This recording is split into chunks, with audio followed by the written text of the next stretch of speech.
বছৰৰ 12 মাহেই খৰালি বা বাৰিষা বুলি কথা নহয়, 12টা মাহে এনেধৰণে এই পথটো বোকা পানীৰে কৰ্দৰ্যময় হৈ থাকে। আৰু আপোনালোকৰ এইটো ৱাৰ্ডটোৰ নম্বৰ কিমান আৰু কিমান নম্বৰ ৱাৰ্ড আৰু ইয়াৰ কমিশ্যনাৰ কোন?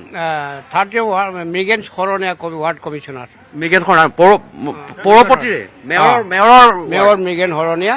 আমি কেইবাবাৰ গৈছোঁ, যাই কেনে আমি কাকতি মিনতি কৰি কৈছোঁ, তেওঁ হ'ব বুলি কয়। তাৰপিছত PWতে এইটোকে ৰেফাৰ কৰিছে। PWত আমি গৈ খা খবৰ কৰিলোঁ, এইটো ৰাস্তাটো চেংচনেই হোৱা নাই, আমি কেনেকৈ কি কৰিম? কওকচোন আপোনালোকে কিমান দিনৰ পৰা এই পথটো এনেধৰণৰ? এইটো মোৰ দেন আমি 4-5 বছৰৰ পৰা এইটো ভোগান্তক ভুগি আছোঁ। কিন্তু মেইন এইটো হ'ল আমি যেতিয়া মিউনিচিপালিটি অফিচ বা PWD অফিচত যেতিয়া যাওঁ, তেতিয়া আমাক এটা অজুহাত দেখায়, আপোনালোকে প্ৰথম আপোনাৰ মিউনিচিপালিটি অফিচত যাওক, মিউনিচিপালিটি অফিচত গ'লে আপোনালোকৰ কামখিনি হ'ব। তেতিয়া আমি সেই অনুসাৰে তাতে যাওঁ। তো এবাৰ নহয় বহুতবাৰ আমি তাতে গ'লোঁ, যোৱাৰ পাছতো আমাৰ কোনো ধৰণৰ ছাকচেছফুল আমি পোৱা নাই। নিষ্কাশনৰ যিটো ব্যৱস্থা সেইটো আছে নে নাই? ইয়াততো ড্ৰেইন বুলি একো ধৰিবই নোৱাৰি, কাৰণ ইয়াত আমাৰ যিখিনি প্ৰচেষ্টা আছে সেইখিনি ড্ৰেইন বুলি কোনো ধৰিব নিজে চালে আপোনালোকে নিজেই গম পায়। তো ড্ৰেইনৰ কোনো চিষ্টেমেটিক ইয়াত নাই।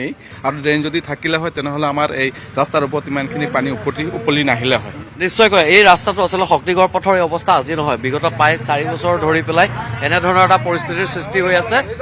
আৰু এই পথটো বহুবাৰ আবেদন নিবেদন কৰাৰ পিছতো কিন্তু পৌৰ নিগমৰ মেয়ৰে হওক বা ইয়াৰ যিজন ৱাৰ্ড মেম্বাৰ আছে অভিক শৰ্মা, নহয় জানো, অভিক সোম, তেখেতে কিন্তু এতিয়ালৈকে এই পথটো নিৰ্মাণ কৰাৰ ক্ষেত্ৰত বা মেৰামতি কৰাৰ ক্ষেত্ৰত আজিলৈকে ব্যৱস্থা লোৱা নাই, যাৰ বাবে বছৰৰ 12টা মাহে এই পথটো এনেধৰণে বোকা আৰু পানীৰে উপচি থাকে আৰু যাতায়াতৰ ক্ষেত্ৰত যথেষ্ট দুৰ্ভোগ ভুগিবলগীয়া হৈছে।